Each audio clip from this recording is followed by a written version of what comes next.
Hinduism एक ऐसा religion है जो हजारों सालों से जीवित है। एक ऐसा धर्म जिसने इंडिया में जन्म लिया और यहाँ के कल्चर को रिप्रेजेंट किया।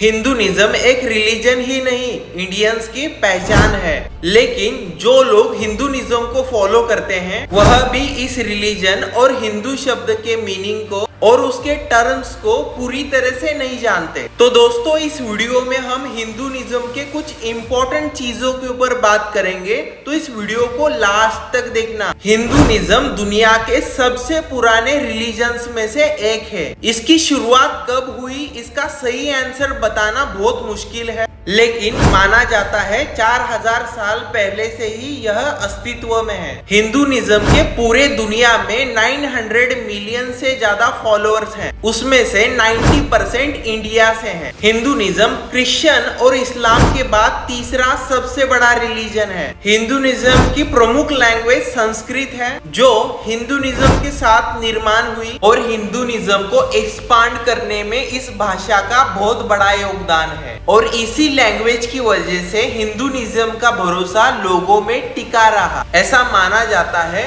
प्रोटो इंडो आर्यन और प्रोटो इंडो यूरोपियन ये लैंग्वेज भी संस्कृत से ही डेवलप हुई है। हिंदू शब्द यह उत्तर भारत में बहने वाली सिंधु नदी से आया है। एशियन लोग हैं जो हमारे इधर आते थे, वह सिंधु को हिंदू बोलते और इस लैंड को हिंदुस्तान और यहाँ रहने वालों को हिंदू कहते हैं। हिंदू शब्द को पहली बार 6th सेंचुरी बीसी में पर्शियंस ने यूज किया था। पहले यह शब्द रिलीजन से ज्यादा जियोग्राफिकल लेबल करके यूज किया जाता था। हिंदू शब्द तो बाद में आया, लेकिन हिंदूज के बिलीव्स और टर्म्स पहले से ही अस्तित्व में थे। अब बात करते हैं हिंदुइज्म स्टार्ट कैसे हुआ। क्रिश्चियन और इस्लाम की तरह हिंदुइज्म का कोई सिंगल फाउंडर नहीं है और इसका अस्तित्व बहुत पुराना समझा जाता है। हिंदुइज्म अपने रिलीजन के लिए सनातन धर्म टर्म यूज करते हैं, जिसका मतलब इटर्नल फेथ, मतलब शाश्वत विश्वास, यानी कि ऐसा धर्म जो हमेशा से है। ऑर्गेनाइज तौर पर हिंदुइज्म की शुरुआत वैदिक कल्चर से मानी जाती है। हिंदुइज्म में कुछ कोर बिलीव्स हैं। वह सुप्रीम बीइंग पर विश्वास रखते हैं। उसे हिंदी में निर्माता या ब्रह्मा बोला जाता है। कर्म,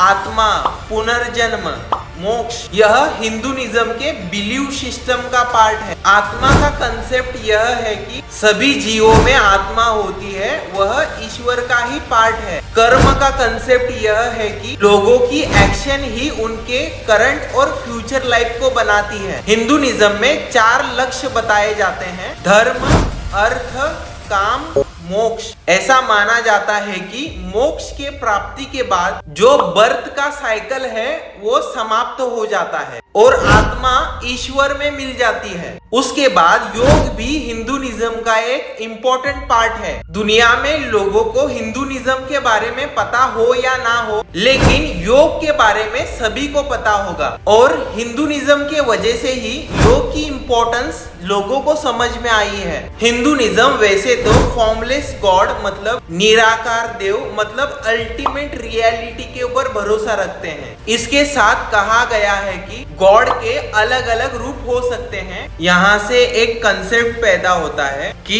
सभी में भगवान होता है। इसीलिए हिंदुइज्म में प्लांट से लेकर एनिमल तक सभी की पूजा की जाती है और ऐसा बिलीव है कि कोई भी संकट होगा तो ईश्वर किसी भी रूप में अवतार लेते हैं और इसके पीछे साइंटिफिक रीजन भी है। जैसे हिंदुइज्म में बरगद के पेड़ की पूजा की जाती है, जो पेड़ 24 घंटे ऑक्सीजन देने में समर्थ है। यानी कि हिंदुइज्म के जो फॉलोअर्स थे वो ट्री की इम्पोर्टेंस को जरूर समझते थे। उसके साथ तुलसी प्लांट और आंवला ट्री की भी पूजा की जाती है। आंवला को आयुर्वेद में सुपर फूड बोला जाता है। ऐसा माना जाता है हिंदुइज्म में 3 मेजर गॉड्स हैं। पहले ब्रह्मा जो क्रिएटर हैं, दूसरे विष्णु जो प्रिजर्वर हैं तीसरे शिवा जो डिस्ट्रॉयर हैं। और हिंदुइज्म में नारी शक्ति को भी इम्पोर्टेंस दी जाती है, लेकिन अदर रिलीजन में फेमिनिन कंसेप्ट देखने को नहीं मिलता। इसके अलावा